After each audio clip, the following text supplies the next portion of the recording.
Bonjour, je me présente, je m'appelle Yann Rosa. Je suis ostéopathe.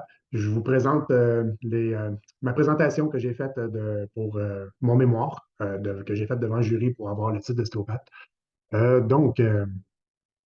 que j'ai fait, c'est j'ai fait mon mémoire sur le traitement stéopathique de l'ethmoïde pour la rhinosinusites chronique. Euh, Ce qu'on peut voir sur la photo ici, sur l'écran, on peut voir qu'il y a en jaune, c'est les sinus frontales. En orange, sinus maxillaire, en bleu, sinus sphénoïdal, puis en vert, c'est les sinus ethmoïdales. Ce que j'ai voulu travailler, c'est toute cette région-là pour pouvoir améliorer le drainage. Euh, donc, euh, L'idée de départ sur le traitement ostéopathique de la rhinosinusiite chronique est partie à partir d'une affirmation que Andrew Taylor Still a écrit dans ses livres, comme quoi que les maladies climatiques sont plus faciles comme quoi c'est facile à les traiter en ostéopathie. Comme quoi que Andrew Taylor Still, à l'époque des années 1870-1880, avait des très bons résultats euh, par rapport à tout ce qui était coqueluche, diphtérie, grippe, rhume, bronchite, asthme, bronchite, tout- toutes les maladies qui sont en lien avec les voies respiratoires. Fait qu'à partir de ça, je me suis dit, ben, pourquoi pas la rhinosinusiite chronique, puis essayer de faire de quoi avec ça. Mes motivations, ben, c'est sûr que mes intérêts personnels pour la respiration remontent à un très bas âge. J'étais sportif euh, de façon assez intense à haut niveau depuis très, très, très longtemps. J'étais sprinteur de 400 mètres, j'étais haltérophile, que la respiration a toujours été importante dans ma vie. J'ai même aussi médité à un très jeune âge, que ma mère elle m'a, initié à la méditation. Toujours la respiration qui est en lien. Euh, Fait que oui, c'est ça, j'étais athlète. Bon, fait que aussi, ben, dans mes recherches, j'ai vu peu d'études ostéopathiques sur la rhinosinusiite chronique. Fait que j'ai voulu apporter un apport sur ce sujet-là pour augmenter, pour pouvoir donner des idées de pistes de recherche pour le futur. Donc, mes objectifs de la recherche pour la rhinosinusiite chronique, c'était d'amorcer un début de compréhension de l'étiologie fonctionnelle de l'installation de la rhinosinusiite chronique. Bon, en français, c'est essayer de comprendre, c'est qu'est-ce qui fait qu'on a une rhinosinusiite chronique, puis comment la traiter. Donc, ce que j'ai vu, c'est que dans mes lectures sur les revues de littérature scientifique sur le sujet de la rhinosinusiite, c'est qu'il y a peu d'études sérieuses avec groupe placebo. La rhinosinusiite chronique est difficile aussi à traiter à cause de nombreux facteurs en interaction. Exemple, le stress, la vie, la famille, les traumatismes au niveau du cou, du visage, de la tête, les reflux gastriques, les intolérances alimentaires, l'asthme, tout ça peut jouer en interaction avec les sinus. Il y a peu d'études qui évaluent l'efficacité aussi et la sécurité des thérapies dans les différents types de rhinosinusites chroniques. Il y a aussi les traitements qui se font de façon empirique par antibiotiques à large spectre et par des corticostéroïdes intranasaux. Donc, on les fait, mais on espère que ça va fonctionner, mais on ne sait pas trop pourquoi, puis quoi faire de plus. La prise d'antibiotiques va s'échelonner dans la majeure partie des cas entre 3 à 4 mois et se révèle souvent inefficace. L'utilisation d'antibiotiques sur de grandes périodes crée de la résistance bactérienne aussi. Euh, Quand la médication échoue, la chirurgie est onéreuse et ne donne pas de résultats durables. Donc, quand que le traitement médicamenteux échoue, ben, la seule option qui reste dans la médecine traditionnelle, c'est la chirurgie. De nombreuses recherches sur la rhinosinusiite chronique se focalisent sur l'interaction chimique locale plutôt que sur les relations anatomiques fonctionnelles. Fait que c'est dans cette portion-là que moi, dans mon mémoire, dans ma recherche, je rentre pour essayer de voir s'il y a un lien anatomique et fonctionnel pour pouvoir réduire et soulager les symptômes de la rhinosinusiite chronique. Donc, les statistiques. Bon, en 2007, il y avait 8,6 milliards de dollars de dépensés pour la rhinosinusiite chronique. Ça, c'était aux États-Unis. Au Canada, c'est 5,8 milliards. 12,5 millions de consultations en cabinet aux États-Unis. Sur 26 millions questionnés, sur 26 millions de personnes questionnées, 11 souffriraient de rhinosinusiite chronique. Au Canada, on estime à 5,7 aux États-Unis, 12,1 en Europe, 10,9 Pourquoi au Canada, on est plus faible des statistiques? Ça, je ne sais pas. Peut-être que la recherche a été moins bien faite. Puis, parce que la Chine, je me rappelle avoir lu que la Chine, ça se situe aussi à peu près aux alentours de 10-11%. Le coût annuel direct de la rhinocénusite chronique par personne, c'est 3 143 $. Puis indirect, par personne qui souffre de ça, c'est 10 500 $. Donc, euh, ces frais, ils dépassent le diabète et l'asthme ensemble. Donc, on peut voir, pour le diabète et l'asthme, il y a beaucoup plus d'études que sur la rhinocénusite chronique. Donc, c'est pour ça qu'on a aussi voulu mettre une goutte d'eau dans l'océan pour pouvoir apporter une solution différente pour la rhinocénusite chronique, puis apporter une recherche de plus sur ce sujet. La définition de la rhinocénusite chronique. Bon, c'est nommé sinusite ou rhinite. De façon, là, les anciens termes, c'était sinusite ou rhinite. Puis, depuis 2004, je crois, c'est tombé rhinosinusite parce que les chercheurs se sont aperçus que les deux parties qui sont les sinus puis le nez, si l'un qui est en inflammation, l'autre va être indirectement impacté puis va être inflammé aussi. Donc, c'est une inflammation de la muqueuse nasale ou bien sinusienne. Ça peut être pris pour un simple rhume parce que quand c'est chronique, les symptômes sont moins forts. Euh, c'est considéré comme un syndrome aussi parce qu'il y a plusieurs facteurs qui font que ça peut apparaître. La rhinosinusite aiguë, c'est une inflammation symptomatique de la muqueuse qui perdure moins que 4 semaines. Puis la rhinosinusite chronique, c'est une inflammation qui persiste depuis plus que 12 semaines. Euh, le diagnostic de la rhinosinusite chronique, il y a 5 symptômes majeurs qui accompagnent une rhinosinusite chronique. Principalement, il y a la congestion ou une sensation de plénitude faciale, une douleur, pression ou sensation de plénitude faciale aussi, obstruction nasale ou blocage, trouble de l'odorat, sécrétion nasale antérieure ou postérieure qui peut être purulente aussi. Pour confirmer que c'est bien une rhinosinusite chronique, la personne doit avoir au moins 2 symptômes pendant 8 semaines, plus une évaluation objective des sinus par endoscopie ou tomodensitométrie. Fait que la physiopathologie de la rhinosinusite chronique commence par un déséquilibre du système nerveux autonome, soit sympathique et parasympathique. Donc, quand il y a un déséquilibre au niveau du système nerveux autonome, la muqueuse nasale est plus assez bien protégée parce que soit qu'il n'y a pas assez de mucus ou parce que le sympathique est trop fort, fait que ça l'empêche la sécrétion de mucus, puis que là, ben, le mucus il est plus sèche, puis les allergènes, les pathogènes, les mucus, les bactéries, les virus peuvent aller directement sur la muqueuse, puis commencer à faire leur travail pour pouvoir rentrer dans l'organisme. Les agents allergènes et pathogènes ont la porte ouverte. Euh, Fait que là, à partir de là, l'inflammation peut s'installer. Puis l'inflammation va créer un cercle vicieux qui perturbe le drainage nasal. Fait que, à partir de là, euh, il y a une inflammation locale qui s'installe, puis qui va amener plusieurs phénomènes qui vont entretenir cette inflammation. Au contact de la muqueuse, les agents pathogènes vont stimuler la production de mucus.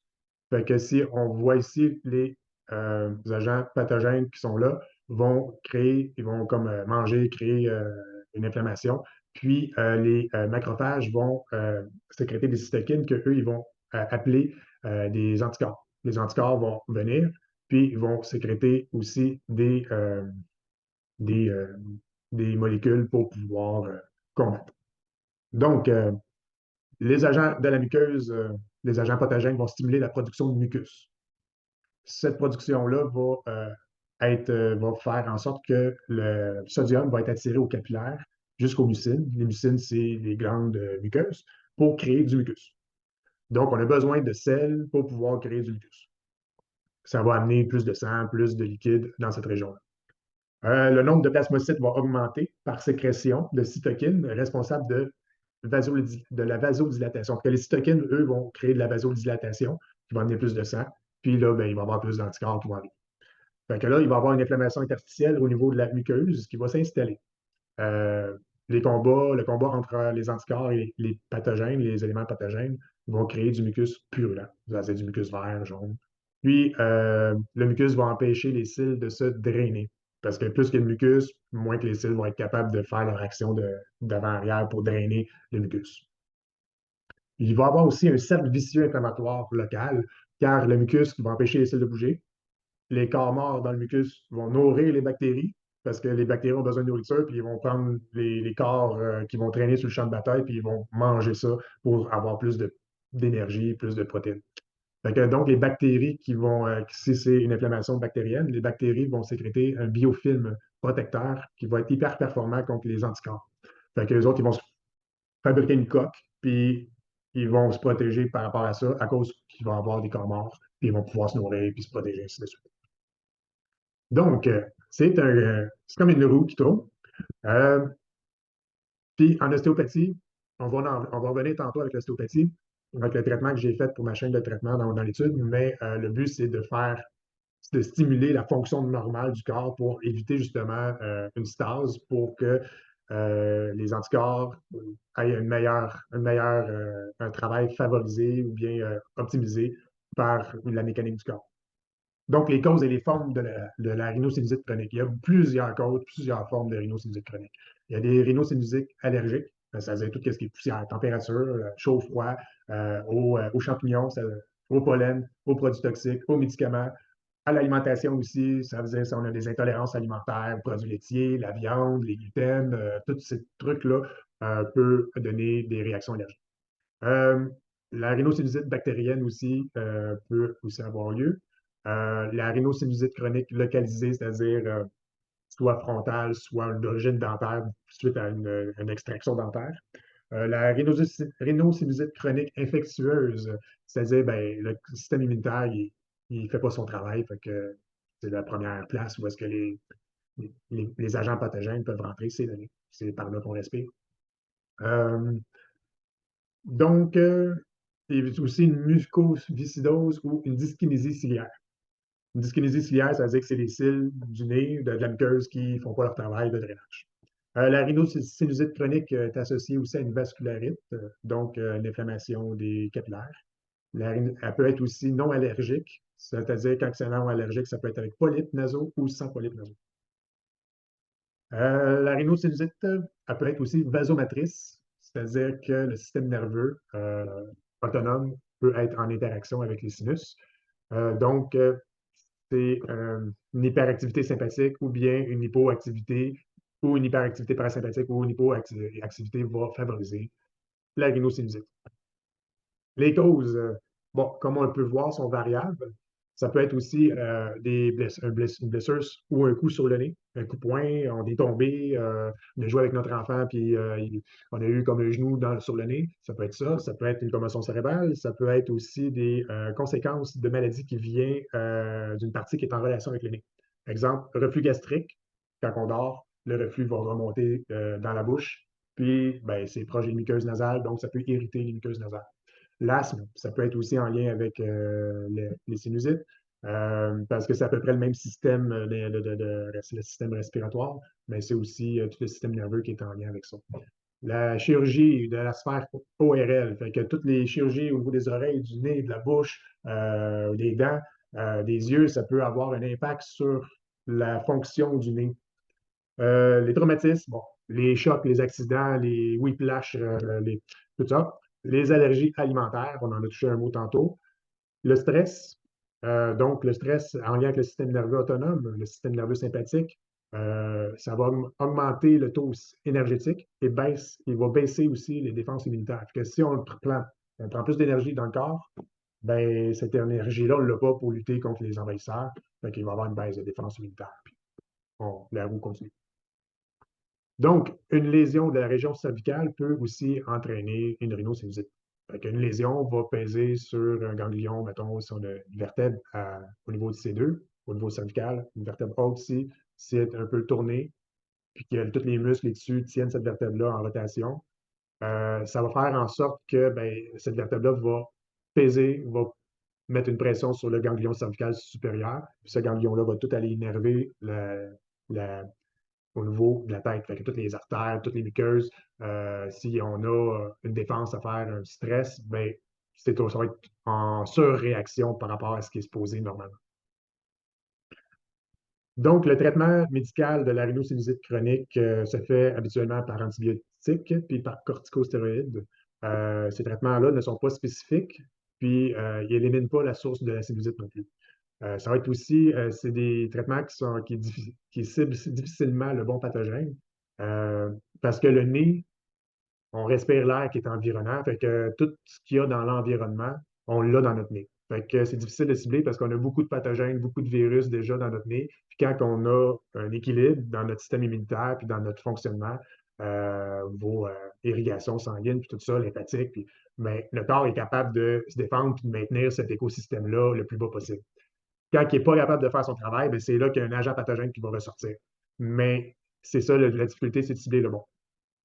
Le patient va être souvent médicamenté sur de longues périodes, puis ce qui va faire en sorte que ben, ça ne sera pas nécessairement efficace, puis il va avoir des récidives au niveau de la rhinosinusites.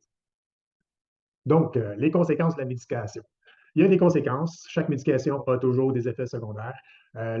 Les antibiotiques administrés sur de longues périodes euh, vont avoir aussi, ils vont créer de la résistance bactérienne. Fait que l'antibiotique ne sera plus efficace. Ça va toujours prendre une arme plus forte pour pouvoir détruire les bactéries.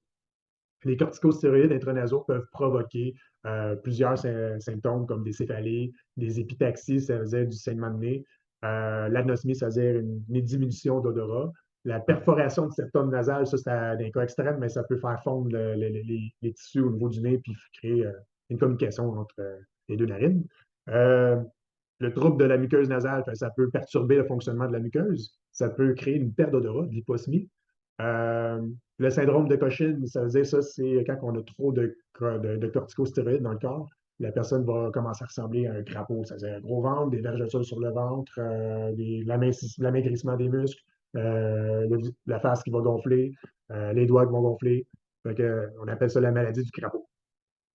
Ça peut aussi créer une hypofonction cortico-surrénalienne, c'est-à-dire que trop de corticostéroïdes va faire en sorte que ben, les glandes surrénales vont devenir paresseuses et ne sécréteront pas de cortisol.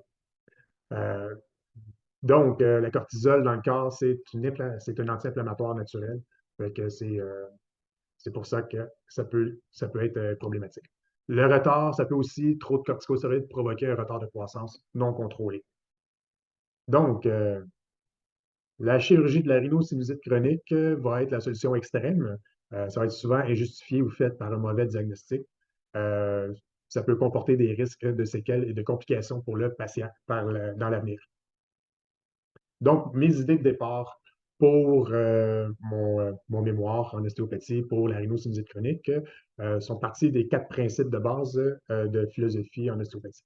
Donc, les principes ostéopathiques qui sont les plus connus, c'est l'unité du corps, la capacité d'auto-guérison du corps, le rôle de l'artère est absolu, puis la structure gouverne la fonction. Donc, l'unité du corps, il faut penser le corps comme un ensemble, comme un système, un multisystème, puis un grand système avec plusieurs petits systèmes à l'intérieur. Puis, tous ces petits systèmes-là se communiquent ensemble. Puis, quand il y a un déséquilibre dans un des systèmes, mais c'est toute l'unité qui va soit contrebalancer, soit compenser, qui vont travailler plus fort pour pouvoir garder l'équilibre. Quand l'équilibre est trop important, c'est là que la maladie va apparaître. Euh, donc, la cellule, c'est un petit système en soi. Puis quand tu as des milliards de cellules comme dans notre corps, ben, ça fait qu'il y a plein de microsystèmes des microsystèmes dans un système macroscopique.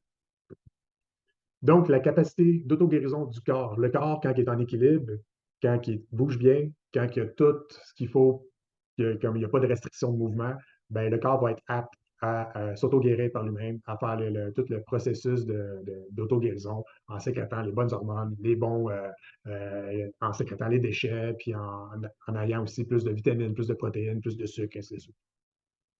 Le mouvement va activer l'auto-guérison. Le but de l'ostéopathie, c'est de recréer du mouvement au niveau du corps. Dans mon cas, c'était au niveau du crâne pour que le processus de guérison s'enclenche par lui-même. Donc, le rôle de l'artère est absolu. Quand que le mouvement est là, quand que il y a une libération de mouvement au niveau des restrictions du corps, ben, le sang n'aura pas le choix de se rendre dans cette région-là. Le sang va nourrir les cellules, puis les cellules vont faire leur travail, ainsi de suite.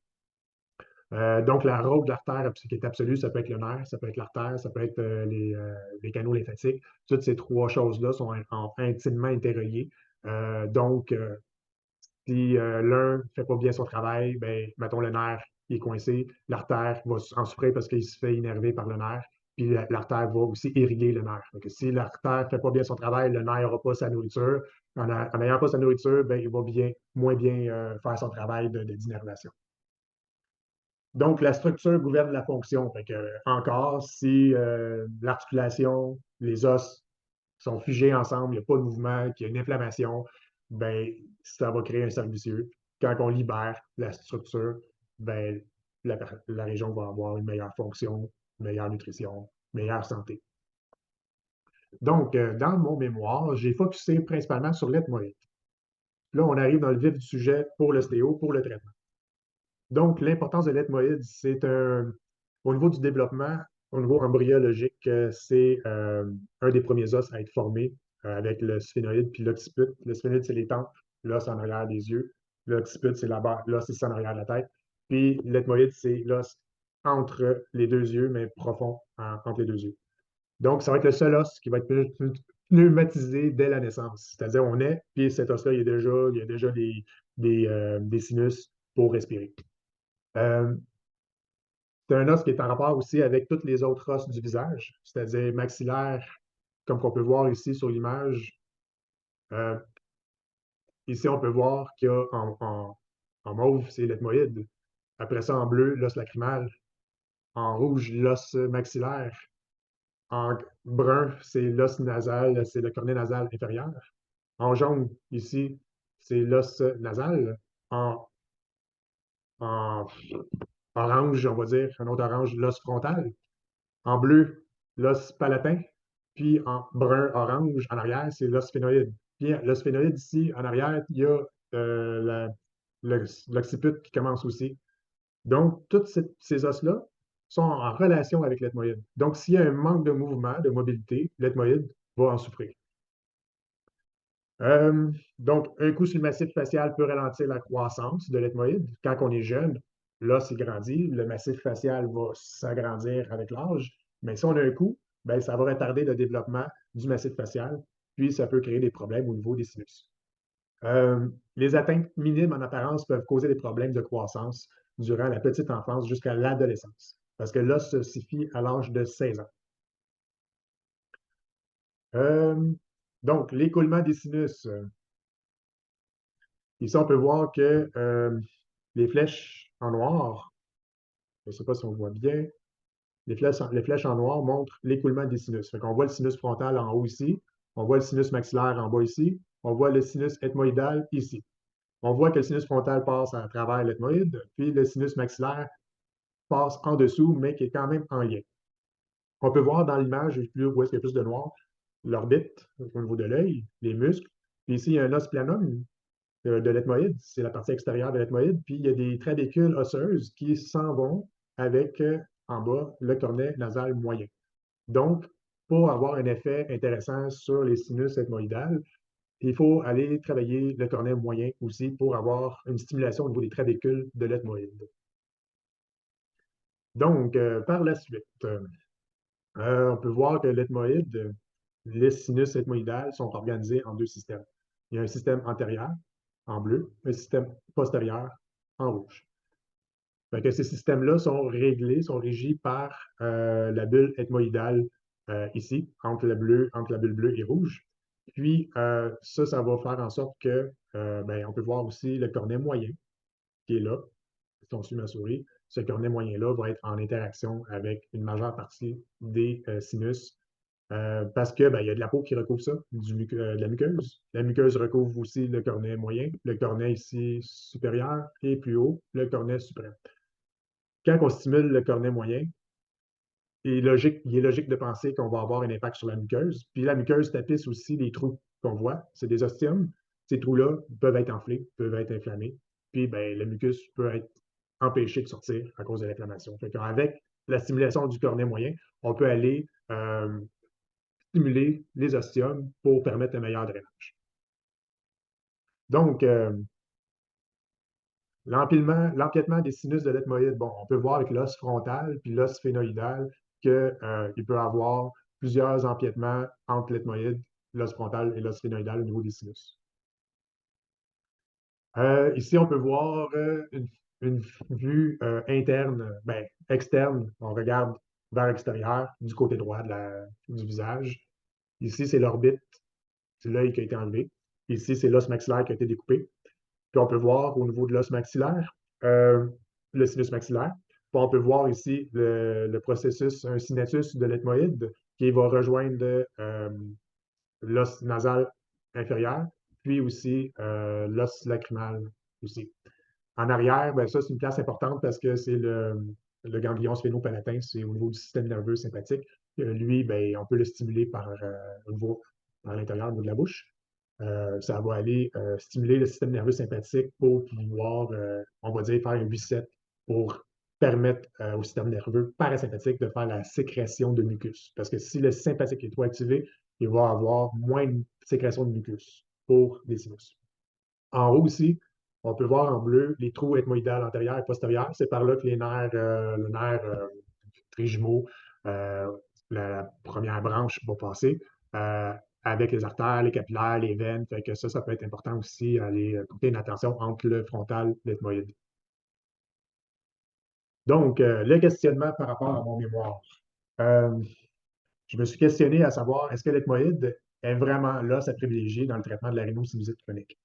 Pourquoi je suis parti avec ce questionnement-là? Parce que j'ai lu dans un livre d'anatomie, comme le livre, ça s'appelle le livre Prométhée. C'est un livre allemand qui dit comme quoi que c'est le principal traitement efficace pour la rhinosinusitis, c'est le traitement de l'ethmoïde. J'ai fait, ah oui, on va essayer de le trouver. Donc, l'hypothèse, la normalisation de l'ostéopathique de l'os ethmoïde réduit rapidement les symptômes de la rhinosinusitis aiguë et chronique. Bon, ça, c'est mon hypothèse. Elle reste à voir si j'ai réussi à le prouver. Euh, bon, comme j'ai dit tantôt, j'ai montré les os du visage, les os en lien avec l'ethmoïde. Euh, Fait que dans ma chaîne de traitement pour mon mémoire, j'ai décidé de faire la même chaîne de traitement pour la rhinosinusitis aiguë et la rhinosinusitis chronique. Puis, je voulais comparer les résultats entre les deux. Euh, J'ai aussi décidé de faire la même chaîne de traitement pour toutes les sortes de rhinosinusites. Comme que vous avez vu au début, il y a plusieurs sortes de rhinosinusites. Fait que j'ai décidé de voir si je pouvais avoir un impact sur toutes les sortes de rhinosinusites avec cette chaîne de traitement-là. Euh, donc, le mouvement crânien, j'ai travaillé le crâne pour pouvoir travailler les sinus. Donc, il faut savoir l'anatomie. L'anatomie, on peut voir qu'il y a une faux, la dure mère crée une faux du cerveau, une tente du cervelet, puis une faux du cervelet aussi. Ça cloisonne les parties du cerveau en partie. Puis, ça organise le mouvement des os crâniens par des leviers osseux au niveau des os crâniens. Puis, ça crée une répartie, les forces, les tensions qu'il y a à l'intérieur du crâne. Euh, donc, ça, c'est tiré du livre de Magoun dans la sphère crânienne. Euh, donc, ça, c'est le mouvement des os au niveau du crânien. C'est le mouvement respiratoire primaire, le MRP. Euh, le corps, il respire normalement. Tu sais, quand on respire, la cage thoracique bouge, il y a des tensions musculaires qui se créent un peu partout. Ça, c'est le mouvement respiratoire pulmonaire. Mais à la base, il y a aussi un mouvement respiratoire primaire qui, qui part des cellules gliales du cerveau. Il y a une force innée, il y a une force vitale qu'on ne sait pas trop de où est-ce que ça vient, qui donne la force au mouvement des cellules nerveuses du cerveau à se gonfler puis se rétracter. C'est comme si ça respirait. Par la suite, le système sanguin va créer, avec les plexus choroïdes ici au niveau du cerveau, va filtrer le sang, puis va créer du liquide céphalorachidien. Quand le liquide céphalorachidien va être créé, ça va créer une pression contre les parois osseuses, contre les parois du cerveau, puis on peut le ressentir dans nos mains.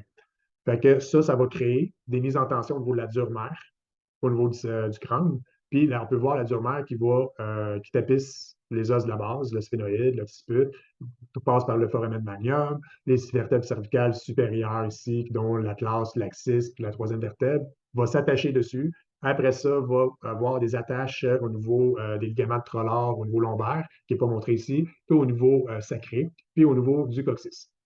Ça va faire en sorte que quand le liquide va pousser, quand les cellules gliales vont se gonfler, ben, ça va créer une mise en tension de la dure mère, puis ça va créer un mouvement des os crâniens, puis du sacrum, puis de tout le corps en général.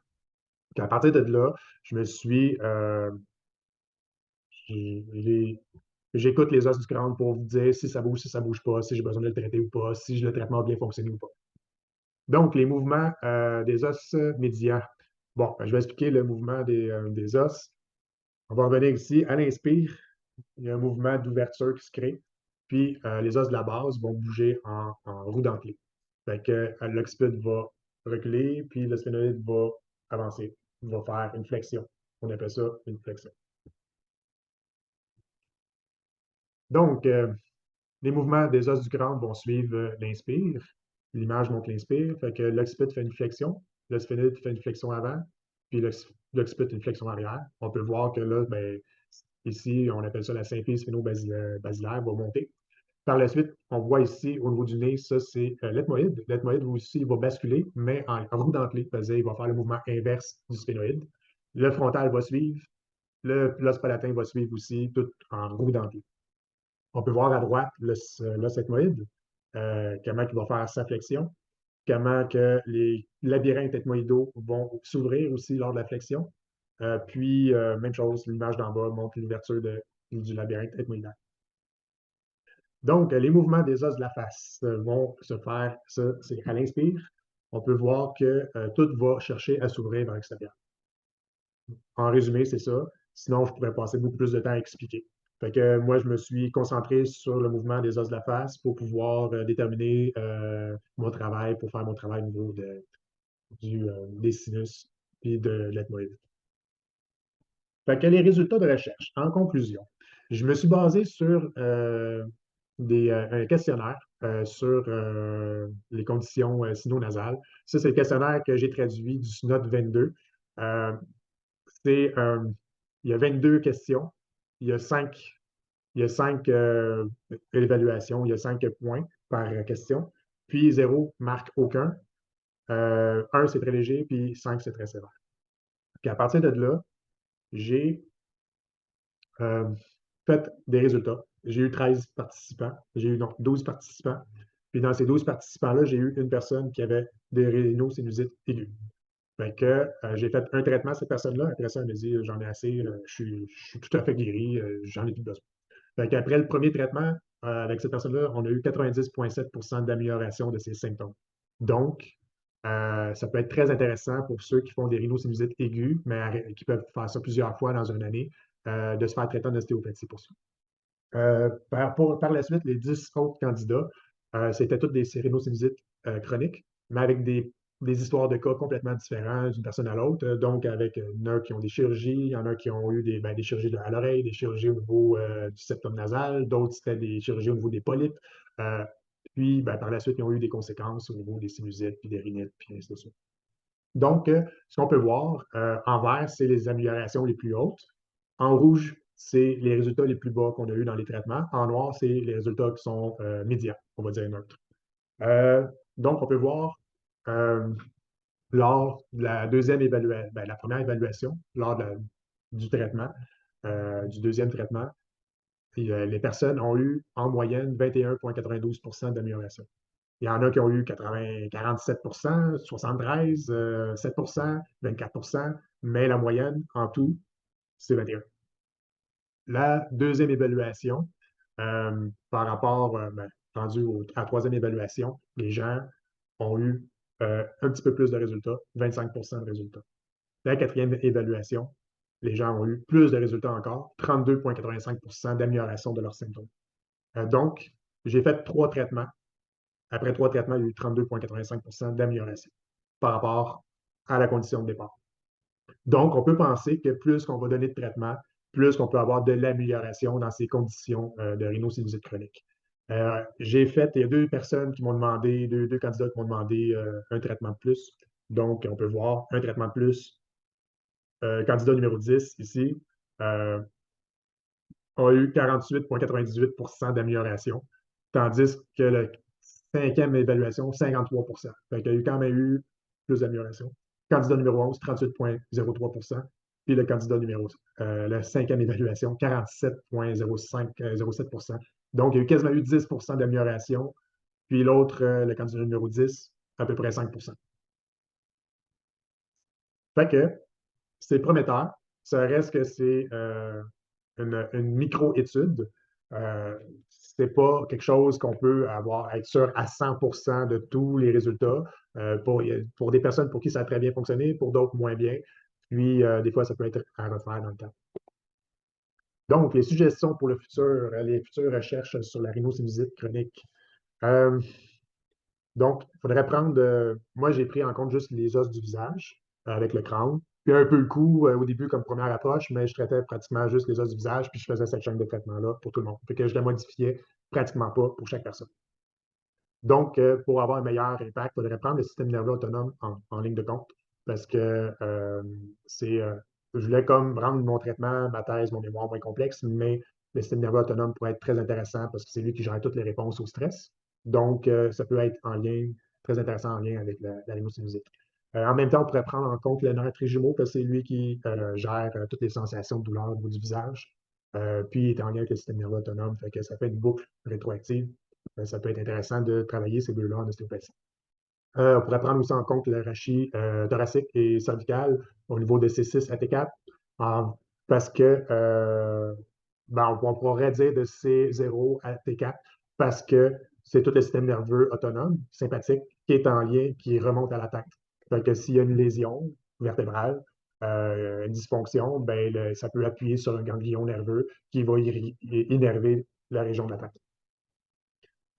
On pourrait aussi faire des traitements axés sur la symptomatologie propre de chaque personne, c'est-à-dire que la personne a des symptômes, puis on traite les symptômes pour les soulager, pour voir s'il y a un impact sur la rhinosinusiite chronique.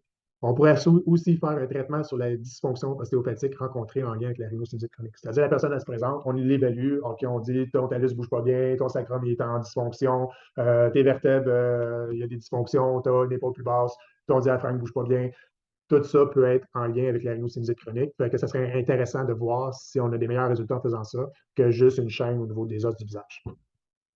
Par la suite, on pourrait aussi faire un autre groupe juste pour les techniques de respiration, style les respirations butéco, qui va stimuler l'oxyde nitrique dans le corps pour pouvoir dilater les vaisseaux sanguins, qui va amener plus de sang au niveau des muqueuses nasales. Donc, ça peut être intéressant. La respiration de Wim Hof qui a popularisé, ou bien la respiration pranayama aussi, des techniques respiratoires. Voir comparer aussi est-ce que ça fonctionne. Donc, je pourrais discuter encore plus, montrer plus d'images, mais ça a été les résultats de recherche pour mon mémoire. J'espère que vous avez apprécié ce que je vous ai présenté. Puis si vous avez des questions, n'hésitez pas, écrivez-moi. Vous pouvez m'écrire, ça va me faire plaisir, je vais vous répondre, puis essayer de vous répondre du mieux que je peux. Merci.